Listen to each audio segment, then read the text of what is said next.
അഹാന കൃഷ്ണയും കുടുംബവും എപ്പോഴും സോഷ്യൽ മീഡിയയിൽ ചർച്ചയാണ്. സിനിമാ താരങ്ങൾക്ക് ലഭിക്കുന്നതിനേക്കാൾ പ്രാധാന്യം ഇവർക്ക് ലഭിക്കുന്നു. സോഷ്യൽ മീഡിയയാണ് ഇവരുടെ പ്രധാന വരുമാന മാർഗം. ലക്ഷങ്ങളാണ് അഹാനയും മൂന്ന് സഹോദരിമാരും സമ്പാദിക്കുന്നത്. സോഷ്യൽ മീഡിയ പ്ലാറ്റ്ഫോമുകൾ ഇവരുടെ ജീവിതം മാറ്റിമറിച്ചു. അഹാനയാണ് സോഷ്യൽ മീഡിയ സാധ്യതകൾ ആദ്യം പരീക്ഷിച്ചതും. യൂട്യൂബ് ചാനലിലൂടെ പണം വരുന്നത് കണ്ടതോടെ അനീത്യമാരായ ദിയ കൃഷ്ണയും ഇഷാനി കൃഷ്ണയും ഹൻസികയും എന്നിവരും യൂട്യൂബ് ചാനൽ തുടങ്ങി. പിന്നാലെ അമ്മ സിന്ധു കൃഷ്ണയും എത്തി. ഇവരെല്ലാം ഇന്ന് ലക്ഷങ്ങൾ സബ്സ്ക്രൈബ്സ് ഉള്ള യൂട്യൂബേഴ്സാണ്. ഈ അടുത്താണ് അഹാന സോഷ്യൽ മീഡിയയിൽ മറ്റൊരു സാധ്യത ഉപയോഗിച്ചത്. ഇൻസ്റ്റാഗ്രാമിൽ സബ്സ്ക്രിപ്ഷൻ ആയിരുന്നു ഇത്. മാസം രൂപ 260 നൽകിയാൽ അഹാന ഇൻസ്റ്റാഗ്രാമിൽ പങ്കുവെക്കുന്ന എക്സ്ക്ലൂസീവ് സ്റ്റോറികൾ കാണാം. അഹാനയ്ക്ക് പിന്നാലെ സഹോദരിമാരും സബ്സ്ക്രിപ്ഷൻ തുടങ്ങി. അഹാന എക്സ്ക്ലൂസീവ് പങ്കുവെക്കുന്ന സ്റ്റോറികൾ കഴിഞ്ഞ ദിവസങ്ങളിൽ ചർച്ചയായിരുന്നു. പല വ്യക്തികൾ സാധാരണ ജീവിതത്തിൽ നടക്കുന്ന കാര്യങ്ങളാണ് അഹാന പങ്കുവെക്കുന്നത്. ഒരിക്കൽ പങ്കുവച്ചത് ഫ്ലൈറ്റ് യാത്രയ്ക്കിടെ കഴുത്ത് വേദന വന്നതിനെക്കുറിച്ചാണ്. ഇതൊക്കെ പണം കൊടുത്ത് ആര് കാണണമെന്ന ചോദ്യം വന്നു.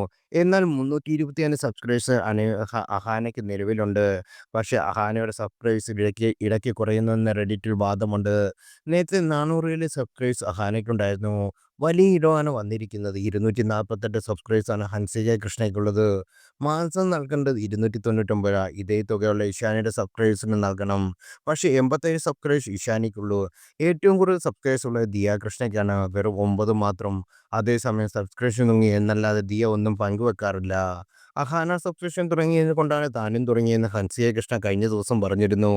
അടുത്ത് തന്നെ അഹാനയുടെ വിവാഹമുണ്ടെന്ന അഭ്യൂഹങ്ങൾ. വിവാഹ ചിത്രങ്ങളും ദൃശ്യങ്ങളും കാണാൻ വേണ്ടി സബ്സ്ക്രിപ്ഷൻ കൂടിയിട്ടതാണ്.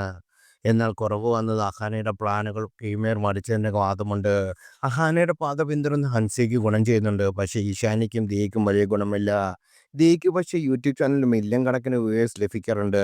ഇത് സഹോദരിമാരിൽ പലർക്കുമില്ല. ഇഷാനിയുടെ കാര്യത്തിലും യൂട്യൂബേഴ്സും ഇൻസ്റ്റാഗ്രാം സബ്സ്ക്രൈബേഴ്സും വലിയ താല്പര്യമില്ലെന്നാണ് നെറ്റിസൻസ് പറയുന്നത്. പൊതുവെ അധികം തുറന്ന് സംസാരിക്കുന്ന ആളല്ല ഇഷാനി. ഇഷാനിക്ക് ഇൻഫ്ലുവൻസ് കരിയറിൽ വലിയ ഭാവി മുന്നോട്ടില്ലെന്നും സിനിമാ രംഗത്ത് നല്ലതെന്നും പലരും അഭിപ്രായപ്പെടുന്നു. ഇഷാനി നായികയാകുന്ന ആശകൾ 1000 എന്ന സിനിമയുടെ ചിത്രീകരണം നടന്നുകൊണ്ടിരിക്കുകയാണ്.